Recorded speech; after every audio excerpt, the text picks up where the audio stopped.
Ah, como é bom crescer e perceber que seu período de adolescência foi uma... Como você amadureceu agora e olha para o passado pensando, por que eu fui assim? Pois é, o vídeo de hoje é sobre isso. Mas isso que o Lucas falou é um privilégio. Quem ainda não teve seu período de maturidade não consegue olhar pra trás, porque ainda tá vivendo a sua adolescência com 30 anos de idade. Oi, eu sou o Iago.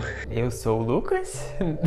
E você está no canal Luago nos Livros, o canal que já joga a bomba assim direto pra você. A gente estava reflexivo e montamos essa lista com 8 erros que nós cometemos quando éramos leitores iniciantes e que a gente não gostaria que você cometesse.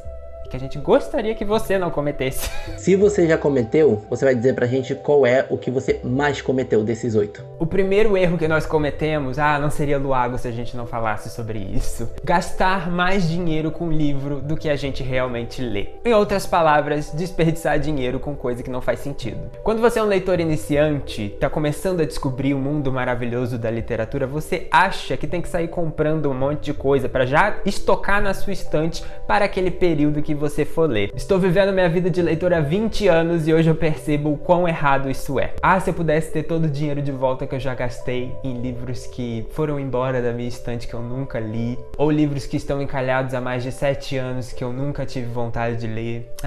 Mas o tempo não volta, meu querido. O tempo não volta e o seu dinheiro também não.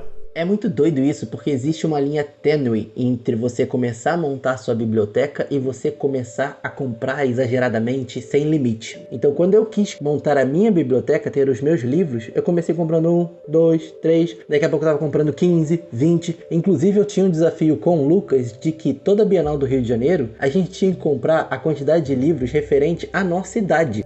Deleta, deleta! Esse não é um pensamento saudável. Tinha que ser ler a quantidade de livros referente à nossa idade. Isso ia ser um desafio saudável. Agora, comprar, a gente tá só estocando livro. A compra de livro deve ser uma consequência do seu hábito de leitura, e não o contrário. O seu hábito de leitura não pode se moldar às suas compras, porque deixa eu te contar um segredo, isso não vai acontecer. Vai chegar um momento da sua vida que você vai perceber que tem um monte de livro na sua casa, que você não está dando conta de lê-los, e que alguns vão ter que ir embora, infelizmente, sem ler. E se você gastou dinheiro com um produto que você não consumiu e tá mandando ele embora por qualquer motivo que seja, você desperdiçou dinheiro, e esse dinheiro podia estar sendo usado para outra coisa na sua vida. E isso que o Lucas falou já gera uma consequência pro segundo. O segundo erro dessa lista é aquele erro, minha Nossa Senhora, que só gera angústia e ansiedade, que é a pressa para ler mais. Você tá cheio de livro acumulado, você fala assim, meu Deus, eu tenho muito livro aqui em casa, existem mais de 5 zilhões de livros espalhados no mundo, eu quero ler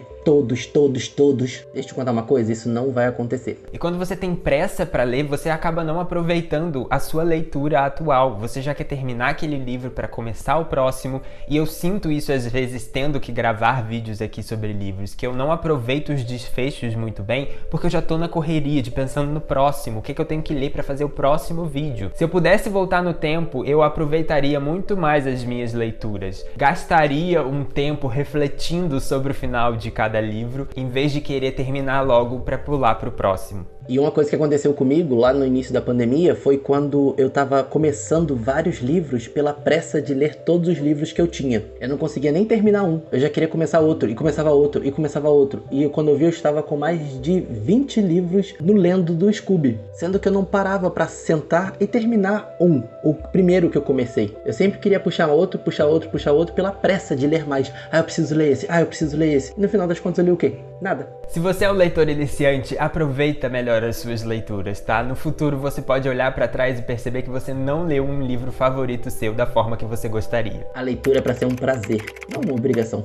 O terceiro erro que eu particularmente cometia muito até eu me libertar dessas amarras é que você pode sim abandonar livros e abandonar séries no meio do caminho, tá bom? Existe muita coisa boa por aí. Você vai entrar em contato com livros e séries de livros maravilhosos que vão prender a sua atenção até o final. Não tem por que você ficar se prendendo a uma leitura ruim, a uma leitura que você não está gostando só porque você tem que concluir. O autor é que tinha que escrever um livro bom para manter a sua atenção na série inteira. Se ele não fez isso, o problema é dele, você vai abandonar mesmo. É a mesma coisa de que você gastar tempo da sua vida e emocional com gente que não presta. Se liberta disso, se liberta dessa gente, se liberta desses livros. Eu tenho um problema com um desses problemas, mas o outro eu não tenho problema não. Os 3 problemas de um corpo, o Iago. Eu tenho problema em abandonar livro, mas eu não tenho problema em abandonar série. Li o primeiro livro e vi que é ruim, eu não tenho peso na consciência alguma de não ler o restante. Ah, vai ficar bom? Problema. Se no primeiro não ficou bom, como é que os outros 2 vão me convencer? Não vou ler. É?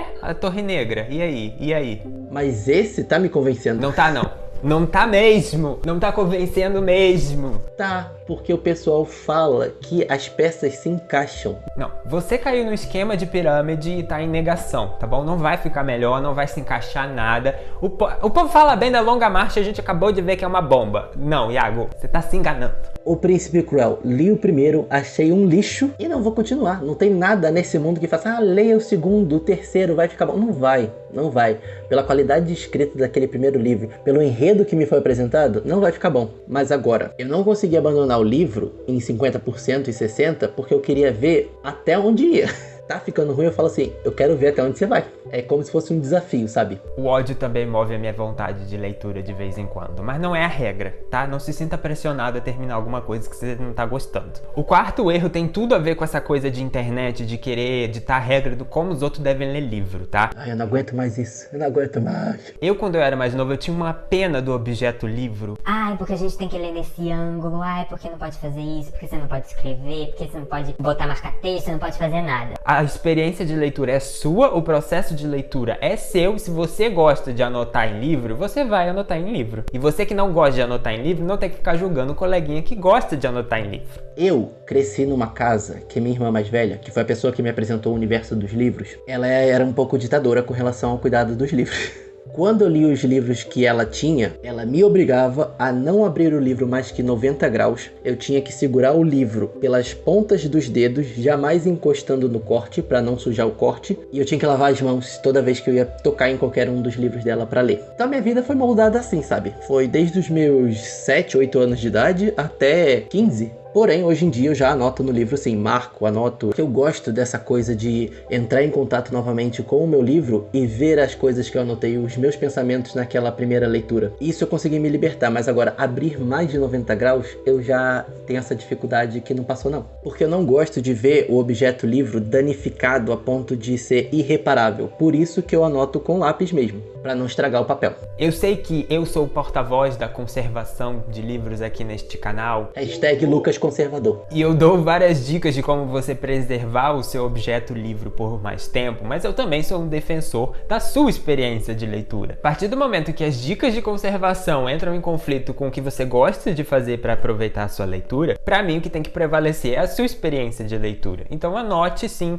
use post-it, dobre o livro, abra, faz o que você quiser. Pensa no objeto depois. Vocês estão percebendo? É conservador, porém liberal. O 5º erro é particular meu e eu já me arrependo tanto de cometer esse erro. Por favor, se você é um leitor adolescente, não faça isso, tá? Que é brigar com adultos pelo seu gosto de leitura. E o que eu quero dizer com isso? A gente que começou a ler quando adolescente, a gente lia, às vezes, geralmente, aqueles livrinhos de adolescente. E aí vem um adulto falar: ai, mas esse livro é ruim, ai, esse livro é só para adolescente, por que você não tenta alguma coisa mais adulta? Ou, ai, isso é tudo igual, ou isso é uma releitura daquele clássico, você consegue ler aquele clássico, por que você não tá lendo aquele clássico no lugar? E aí você, como adolescente, se sente pessoalmente atacado e quer revidar, quer brigar com aquele adulto falando: literatura de adolescente é literatura válida sim. achando que você tá arrasando na sua argumentação. Pois é, aí 10 anos vão se passar, você vai virar um adulto consciente, eu espero, vai olhar pra trás e vai falar: putz, é verdade. Eu não devia ter brigado por aquilo porque aquele adulto estava com total razão.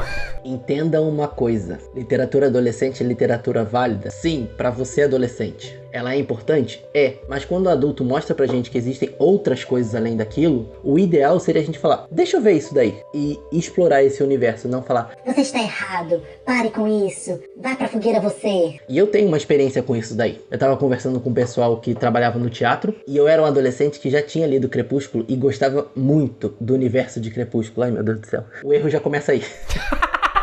E aí chegou um adulto, ele tinha na época uns 34, 35 anos e falou assim: gente, Crepúsculo é muito mal escrito. E eu fiquei assim, como assim é mal escrito? É maravilhoso, a ideia dos vampiros ali são muito boas. Que é isso? Como assim é mal escrito? E tá fazendo esse sucesso todo? Eu achei que ele tava viajando, sendo prepotente. Mas o que aconteceu? Eu me tornei adulto e descobri que ele tava certo. Quando ele falou isso, eu tomei como um desafio. Eu falei, não é possível. Ele tá dizendo que existem livros melhores do que esse? Ele encontrou um livro melhor que Crepúsculo? Que audácia dele! Ai, meu pai amado. Era na época tipo assim, todo livro é bom, não existe livro ruim. Então quando eu peguei esse desafio desse cara que falou que esses livros eram melhores do que Crepúsculo, eu realmente descobri o universo e falei, caramba, ele está certo. Existe escrita ruim sim. Indo agora para o outro oposto, nós quando somos adolescentes somos desafiados a ler alguns livros clássicos durante o nosso período escolar. E o objetivo da escola, principalmente no ensino médio, é nos ensinar sobre literatura. Então não, isso nunca vai mudar e isso tem que acontecer sim. O problema é que, às vezes, alguns adolescentes não estão preparados ou nem têm um hábito de leitura ainda muito bem construído para que de fato seja uma leitura prazerosa ler aquele tipo de clássico. Então o que aconteceu comigo e provavelmente deve ter acontecido com você é que você leu algum clássico na escola que você detestou, odiou, não quer nunca mais ouvir falar daquele livro na sua vida. Mas isso é um erro. Tente sim se reconectar com essa história depois de adulto. Eu tenho experiência aqui com Dom Casmurro, que foi uma leitura obrigatória para a escola.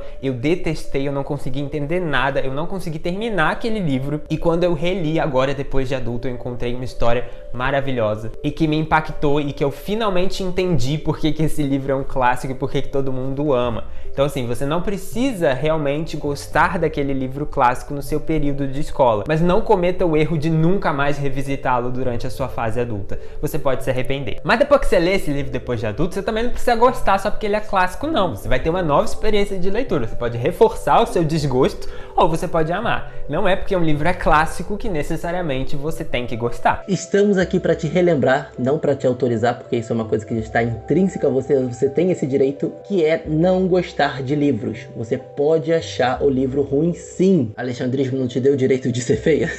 A gente tá te dando o direito de não gostar. Mentira, a gente tá dando direito de nada. Mas você tem o direito de não gostar de livros. Você pode ler aquele livro que todo mundo ama, todo mundo tá falando bem, e você fala assim, não, isso aqui é ruim, pelo motivo tal. Você pode ter sim sua opinião baseada na sua experiência de leitura e principalmente levando em consideração o seu pensamento crítico. Pensando sempre, por que eu não gostei desse livro? O que ele não me atraiu? O que ele me fez desgostar? O último erro de leitor não foi um erro que eu cometi, então não é erro pra mim.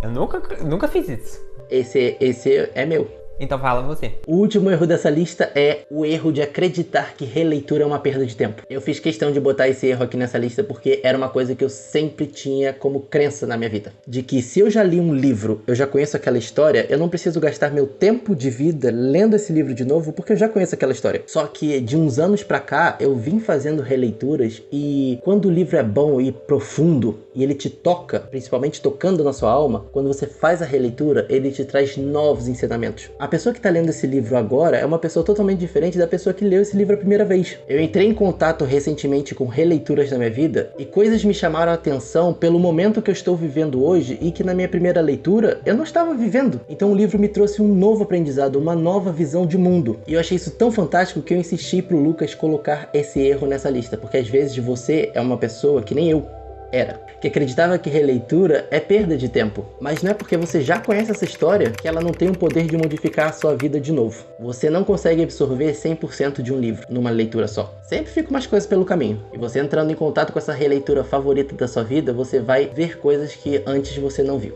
Ah, mas tem outras coisas novas do mundo. Tem coisas ruins também. Eu quero passar um tempo com uma coisa que eu gosto, ué. Deixa aqui agora nos comentários um erro que você, como leitor adulto, enxerga que leitores iniciantes passam. E a gente se vê no próximo vídeo. Um beijo e tchau. Tchau, gente.